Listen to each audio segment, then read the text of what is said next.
Good evening. Please be seated. Welcome to the White Coat Ceremony for the entering class of 2014 at the University of Texas Medical School at Houston. I'm Dr. Margaret McNeese, the Associate Dean for Admissions and Student Affairs, and we're delighted to welcome the members of the entering class and so many of you that have come to witness this commitment of these young people to a life of compassionate service.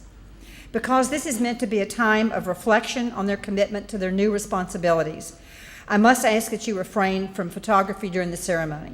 There will be time to take pictures after the ceremony, and a video recording of the proceedings will be available.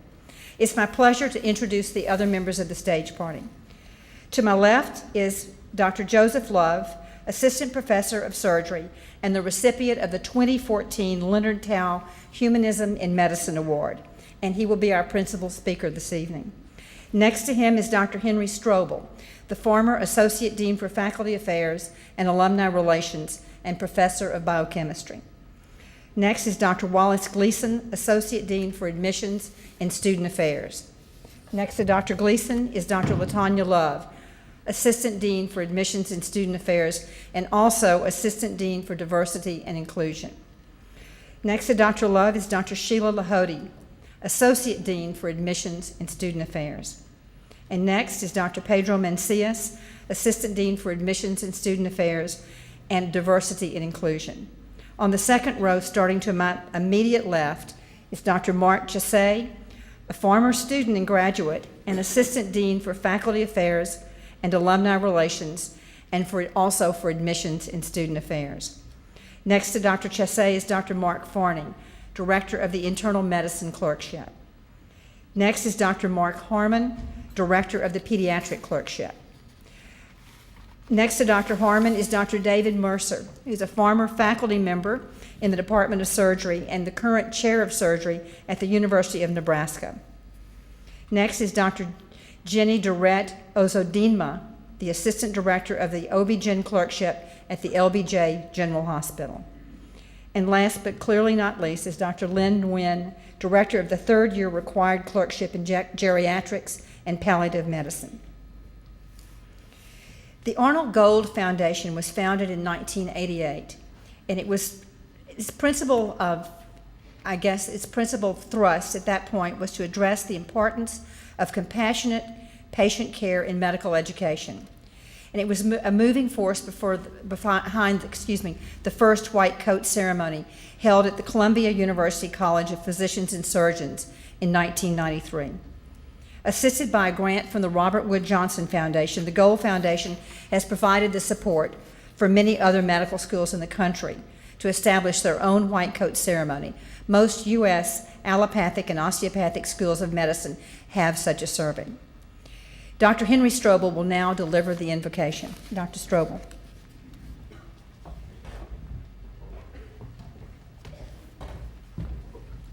Please remain seated. O eternal God, bless all universities, colleges, and schools, especially the University of Texas at Houston School of Medicine, that they may be lively centers for sound learning, new discovery, and the pursuit of wisdom. Bless those who teach and those who learn. Pour out your grace especially upon those who will wear for the first time this night the white coat of the student of medicine. May their white coats always remind them of their promise and charge to serve others and to learn the healing arts with fidelity and integrity. May they always perceive in what they learn those things which serve the well-being of those who come to them for help.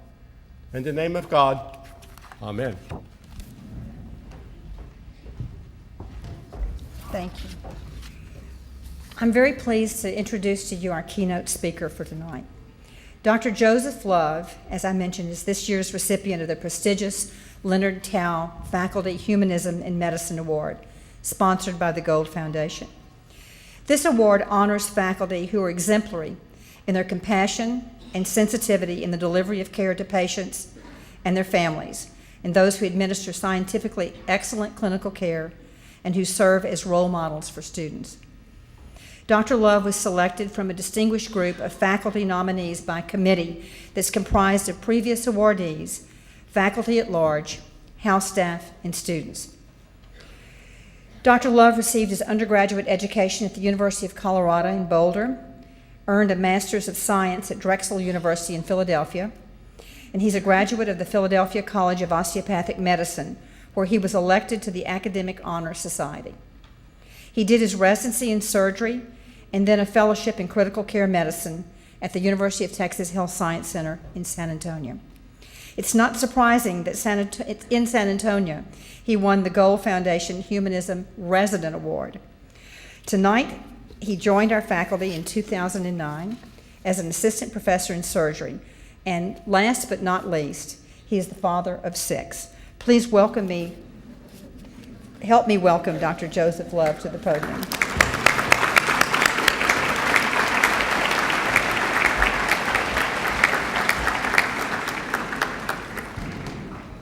Well, first of all, thank you very much. That was a nice introduction. I'm still not sure why I have been given the opportunity to speak in front of all of you, and it's really my honor to have this honor to speak to all of you. So, thank you very much. I will try to be short in my speech and get right to the point. I did say, or she did say, I was a trauma surgeon, so that's kind of what I do. I'm sure you've already heard it at least once today. I understand you've been up to the school and done a few things, but welcome to medical school. You should be commended on all the hard work you've done to this point.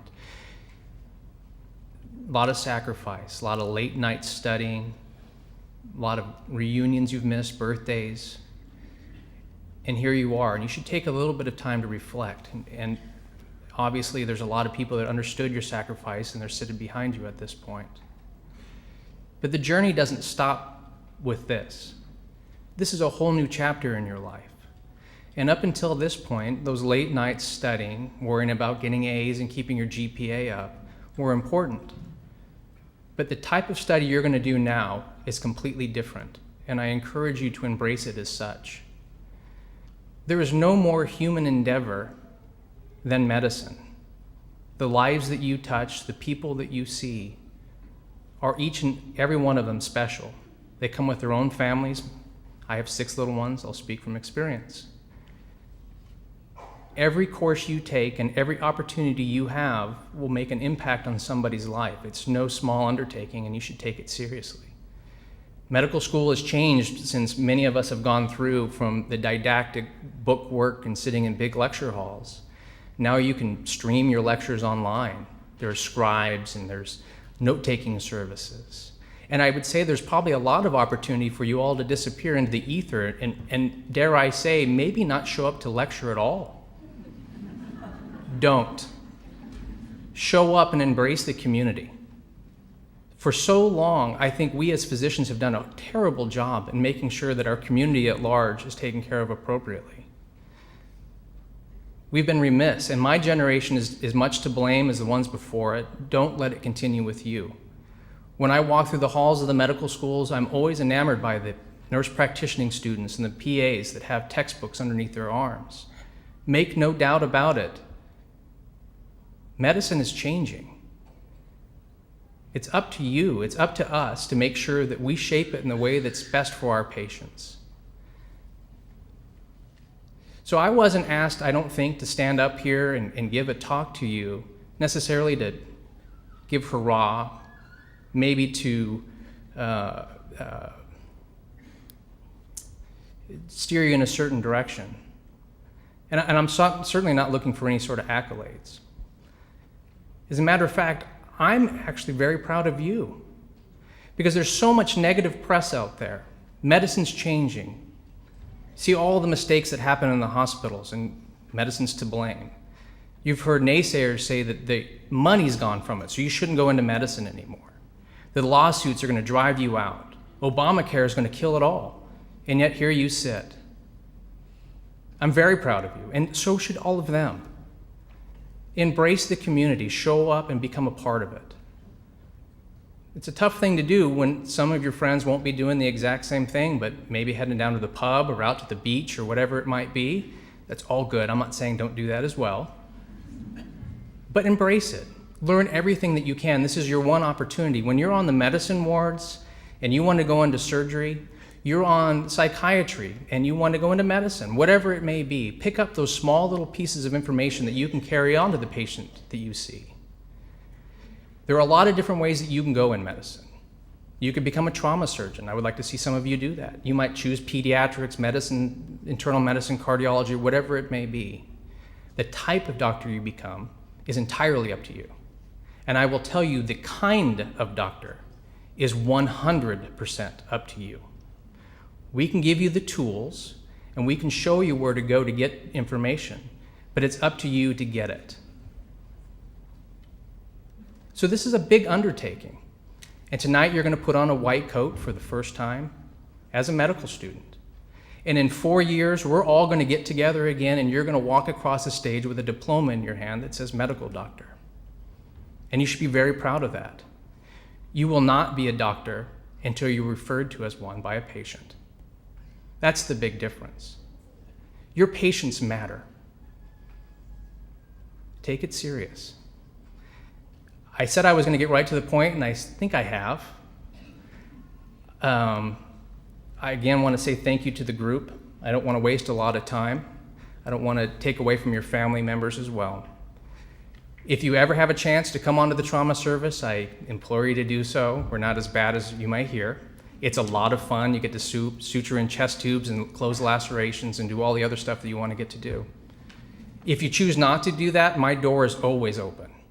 I'm happy to hear from anybody. And I think that goes from everybody up here on stage. We take the idea of medicine to a whole different level. All of us could have chosen fields in private medicine somewhere else, but here we stand at the medical school, wanting to educate. So it's a two-way street. I ask you to take your job seriously and show up to class and learn as much as you can to take care of me when I'm in need.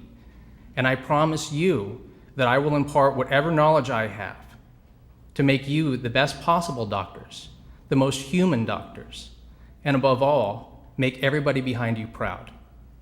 So with that, I leave you. Thank you very much.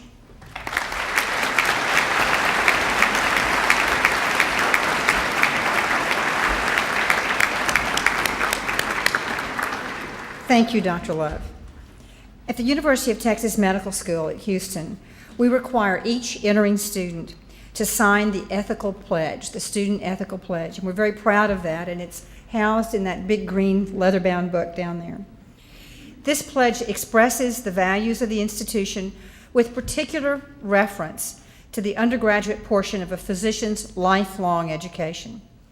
Students, by signing this book that's displayed in front of you, you're committing yourself to uprightness and honor in your academic and professional lives, and respect and compassion in your relationship with patients. Tonight, we've invited the class officers who've taken for the class of 2017, who've returned tonight to help you read through the ethical pledge. And each of these individuals has sacrificed to come here tonight to be with you, and I'm sure it's their pleasure and honor. And with that, I would like to introduce, where are you, gentlemen? Come on down. Vikas Gupta, Joe Guillory, Peter Haddad, and Nick Valilis. Come on, gentlemen.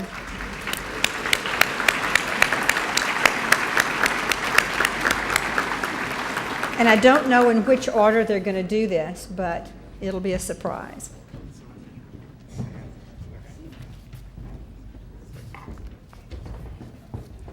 Podium is yours.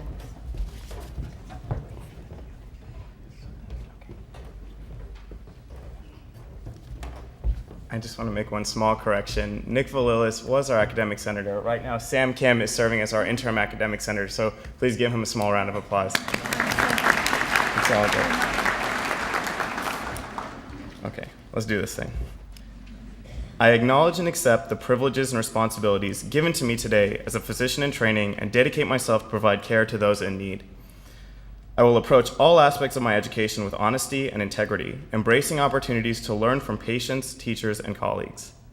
I will always maintain the highest standards of professional conduct.